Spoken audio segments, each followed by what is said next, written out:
Hey, what's happening, guys? Mike Moo here. This is a quick little video about sharing how you get over the issue that happens when you try to open up a TextExpander type of application, and it gives you this little warning. It says, TextExpander warning, assistive devices are disabled. Please go to the Universal Access Preference pane and enable access to assistive devices before using TextExpander. TextExpander will deactivate now. And then now when you click on Open Universal Access, look what happens. You can't find anything about related to what you're supposed to do. So the truth is you're supposed to go to a place called Privacy, and that's under Security and Privacy now.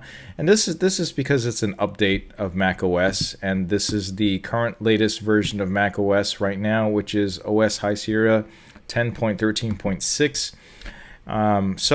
You gotta go ahead and unlock. So basically you gotta unlock this preference setting over here, and you actually have to check mark to enable and allow these apps to control your computer system. So that should do it. Now if I open up TextExpander, it should be able to open that right up.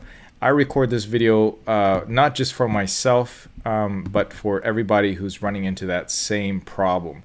And for whatever reason, I just always forget that that's how you do it.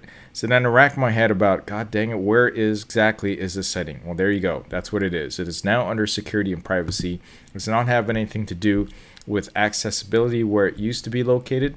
It makes sense that they moved it over here, but sometimes the instructions and where they point you to are completely off and wrong. All right, hope this video saved you some time.